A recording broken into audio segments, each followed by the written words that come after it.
If you're wondering why, if you can see like red markings on my face, I had seen I saw a screening of Rocky Horror Picture Show, and did my makeup, tried to glammed up, had a lot of fun.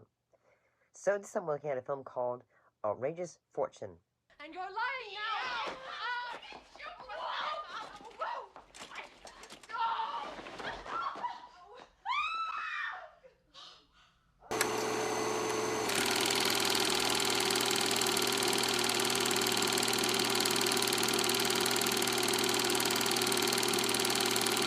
Actors Shelly and Bett Midler. Well, two women unknowingly share the same man, but when he disappears, both go out looking for him and enter his surprisingly dangerous life. And so basically, the both of them are actresses. When they meet each other, they are at a audition for a very big director in this universe who's like the big time kind of like actor and all that. And I kind of I'm gonna say yes, like when they first meet, I kind of like how Bette Midler and Shelley Long, how their interactions, they work off each other pretty well. Do not screech at anyone else. I am trying to prepare for an audition here. Thank you. Oh, yeah? What for? A workshop with Stanislav Korzanowski. Who's that? Only one of the great geniuses of the theater. Now, if you don't mind. Hey, maybe I should audition for him, too. I'm an actress. And also, I'm gonna say this, having grown up with Hocus Pocus. Oh, look.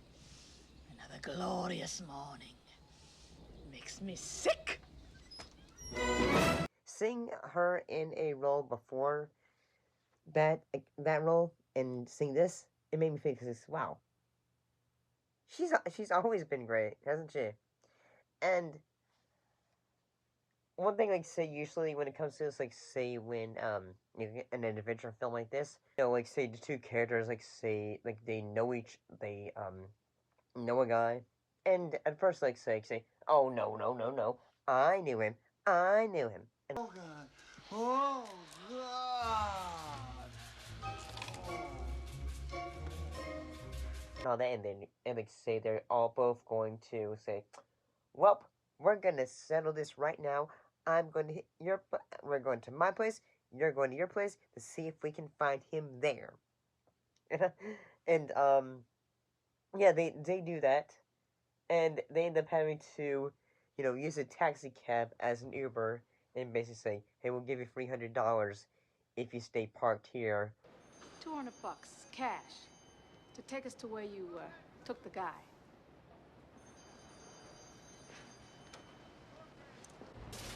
While we interrogate some guys, anyway, to try to get information about where Michael is. Guy who they had been interested in. And he is actually a agent who has double-crossed everyone. You're not a school teacher, are you, Michael?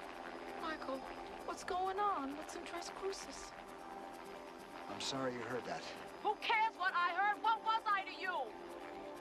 What was I? Convenient?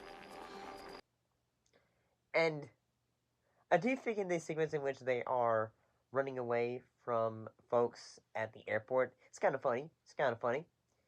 And one thing they end up doing is after that they end up going to Mexico, and what they end up being told is that the CIA tells them that Michael was a double agent for the CIA, who has now gone rogue, is also working for the KGB.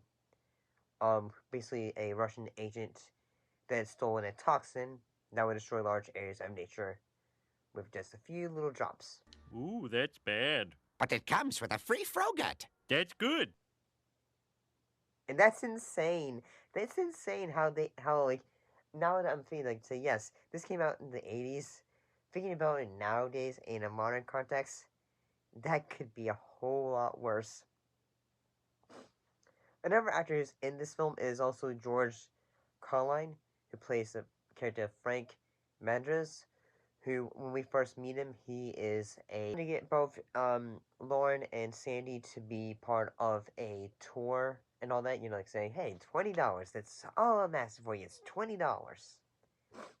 And basically he goes like, said, well, I'll help you out. It's an accident. The axe slipped out of your hand. It's a wonderful scenario. When we find the guy, we're gonna let you know. Thanks. Find him? Find as in locate? Track down? Hey, now we are rolling. We have hit the nail right on the hammer. Because, say,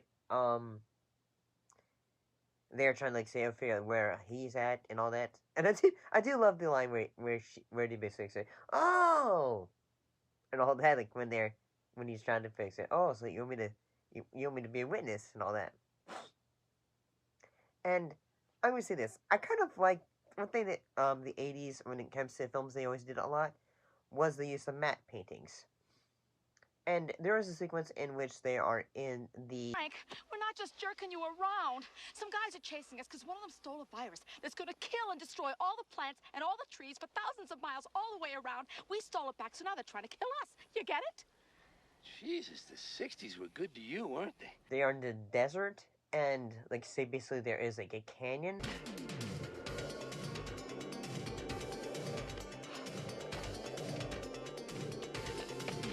Right in, a canyon, I think, and the way it's supposed to look like, say, 4, pillars or like that. I kind of like how it looks like when they do sequences like that in films. And, yes, I got to say that, both Shelly and Bette Midler, I think they do a pretty good job. They make this film very much worth continuing on. And, as the film goes on, their friendships is one that keeps you interested in saying, okay, are they eventually become better friends and all that? After basically realizing they were basically screwed over by this one dude. That, the character of Lauren, is that as a beginning of the film, she had spent so many years as invalid. So I do love how at the end of the film, when that moment comes back, when she is leapfrogging across other pillars of this giant boulder rock thing, and basically that's when the moment in which the character of Michael ends up passing away.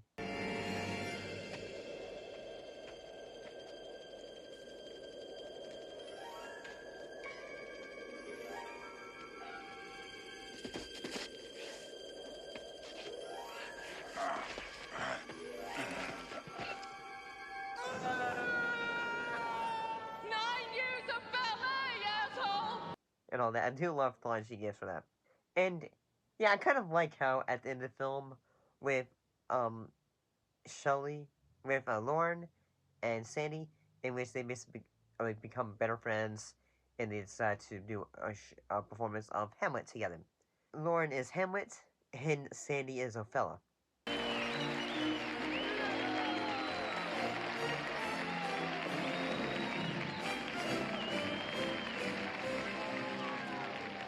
That is the best Hamlet ever. Except for mine. Which kind of is a flipping of it, because in the time of Shakespeare, men would play the female roles, and because back in that time era, women hadn't gotten the opportunity to be able to perform on stage yet. So yeah, I kind of thought this wasn't too bad. It makes me interested in trying to see other films from Bette Midler. I know I have a film of hers up here. I know I do. It's a call me if I could find it. Oh well. See ya.